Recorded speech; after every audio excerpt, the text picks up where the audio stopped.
Narito tayo ngayon upang matunghayan ang nagiinit, nagbabaga at talaga namang usap-usapan at nagtitrending na latest issue ni Ate Erica.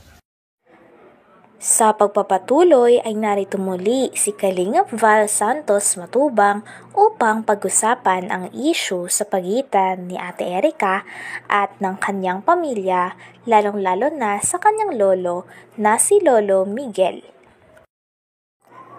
Sa pagpapatuloy ay may pinapakinggan nga si Kalingap Val na reaction video at video tungkol din kay Ate Erica at sa kapatid niya na si Sheila May. Dito nga ay nilalantad ang tunay na ugali at mga pinagkagagawa ni Sheila May. Talagang nakipag-anuhan siya, batawag doon, nakipagmurahan siya. Kay admin. Nakapagmurahan. Iyan, Tunyao Torres. So, tingnan natin guys, basahin natin. Ang sabi ni ate, bakit? Humingi ba ako sa'yo? Ako ba ang kusa na sumali sa GC na ito? Ikaw ang nagpasok sa akin sa GC na ito. Huwag mo akong gawan ng kwento. Leche ka. Yun, nagmurahan na.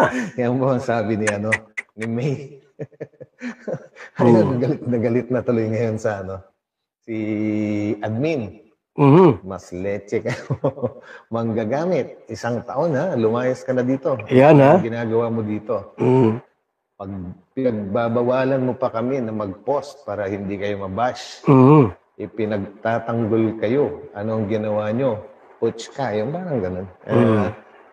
Hindi ko nabibigkasin ng buong buo po, yung mga mura kasi. Wag na. Kapanood na mga bata hindi naman. May mga bata ang nanonood sa atin. So yan, basahin nyo na lang po at ipopost ko. So, umpisahan natin sa pinag-umpisahan. Ayan, ito. Si May Zurita, umasya pa siya na magkakapera sa amin. Kaya hindi siya lumalabas sa GC. So yun, guys. So, talagang pinalalayas na nila. Pero ayaw pang umalis sa group chat nila. Nako. Kahit alam na niya, hindi na siya part ng plan namin. Halatang mukhang pera. Ayaw pong umalis. Halatang mukhang pera lang. Tama ang sinabi ng Kalingap. Yan. Ang nagsabi po nito, si admin po, si Ian Tunyao Torres. Ulitin ko yung sinabi niya. Halatang mukhang pera lang. Tama ang sinabi ng Kalingap at sinabi ni Lolo at ni Jun. Jun, yung unang Jun po sa kanila, si Jun Wonder ba yun, guys? Ayun, tuloy natin. Ginamit nila ang mga tao. Kaya ingat po kayo sa kagustuhan namin na tumulong. Kaso naawa kami. Gawain na pala, kasi naawa kami. Gawain na pala nila talaga. Dadalhin niyo yan hanggat maputulan kayo ng hininga. Dito nga ay naikwento din na pasalamat nga daw talaga si Sheila May at si Ate Erica na hindi daw sila napagsalitaan ng Kalingap, lalong-lalo na ni Kalingap Prab noong mga panahon na umalis sila sa Kalingap at niloko nila ang Kalingap. Buti na lang daw talaga ay mabait at maintindihin at may respeto pa rin si Kalingap Prab. Kapal nila. Di na nahiya. So guys, actually, kung panonoorin nyo yung mga videos nung unang nakapag-vlog sa kanila na si Jun Wonder, ganyan din po yung mga binabanggit, Pero pagdating naman si Kalingap Prab, hindi naman umimik si Kalingap Prab, Kumbaga, hindi naman nagsasalita kasi ng masama si Kalingap Prab. Kumbaga, may mga may mga chismosa na nagpapasama sa Kalingap po, Ginagawa nila ng dahilan kung bakit umalis si Miss E. Ginagawa nila ng chismis lang dati. Pero yun pala, napatunayan ngayon ng e-lovers na talagang manggagamit itong mga ito. Ayan sinabi nyo na yan sa ibang grupo. Basta yung tunay na kulay ng magkapatid. Hindi pa talaga umalis sa GC namin. Baka daw may makuha pa siya. Naku, grabe. Baka nag-expect pa kayo na ituloy namin yung travel tours in 3 countries. Hindi na po kayo kasama. Talaga, Di ba, May hindi na travel kami tour pala sa sila. plan na yun. Hindi pa kami magsasama na kasing ahas nyo. Salamat pala sa paggawa namin sa pagpapagawa ng passport nyo. Baliktad tayo eh. Kami pa may utang na loob, kami raw dapat magpasalamat. Nako. Grabe na to. Sabagay, hindi natin alam yung ano guys, no? Yung buong kwento, kung ano man yung nangyayari dati. siyempre, Ito ay binabasa lang natin.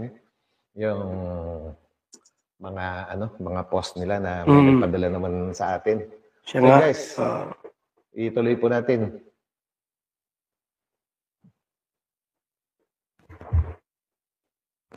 Ayan. At tawa ng tawa si Ian. Ako pa ang ileche mo. Nakatikim ka ng fruits sa akin. Lumabas din ang ugali mo. Ayan. Yan na. Si May. Away na po sila, no? Sila na may kasalanan, sila pa ang matapang. Ano pa nga ba? Palalabasin natin ang ugali niya. Talagang ganyan siya magsalita. Tapos sa bandang huli, nagpapabiktim na siya. Talaga. Natatawa talaga ako guys kasi matindi yung yung pagmamalasakit na. Ang issue nga na ito ay na-involve talaga si Ate Erica at ang kanyang kapatid na si Sheila May dahil sa mga ginawa nila at pagkalimot nila sa kanilang pamilya, lalong-lalo na sa lolo at lola nila na nagpalaki sa kanila.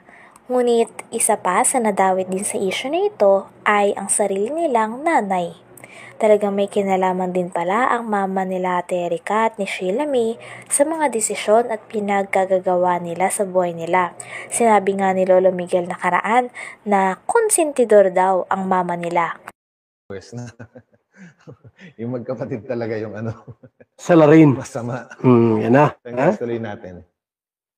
What you see is what you get. Tawa na lang ang ibang admin na nagbabasa. Defensive kung di lang nagka-leche-leche, walang tapos ang plano. Sige, marami akong ebidensya sa pagka walang hiya nyo, mag-ina. Bakit mag-ina? Di ba magkapatid yun? Siguro ang binabanggit dito is, di ba kasama nga pala nila ang nanay nila, no? Na lumayas kina lolo. Kasama yun sa bahay nila. Kasabwat din pala yung nanay nila. Kasabwat din po yan. At naka-block na. Ayan, kumbaga, hindi na natin ma-open yung Seymour kasi screenshot lang po ito. Siguro ang ibig sabihin ni Ian dito, Ian Tunyacao Torres, ay blinak na sila. Blinak na sila ng magkapatid. Kaya, ayan na.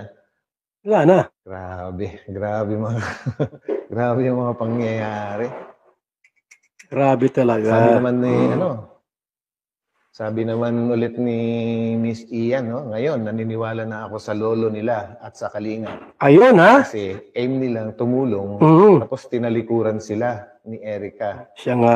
At sa lolo at tita niya, hindi nagsisinungaling kasi sila ang mas nakakakilala sa Yun. Totoo naman yun. Siyempre, doon sila lumaki sa Ibig sabihin po, nila, no? lahat ng sinabi ni Lolo Miguel, nila, totoo. Sa Totoo lahat. Siyempre, kilala nila yan. At kung ano man yung mga lumalabas sa bibig ni na lolo, totoo yun. Totoo yun, oo. Alangan nawang gawan nila ng Kwento. masamang kwento yung mga apo nila yung mga yan eh.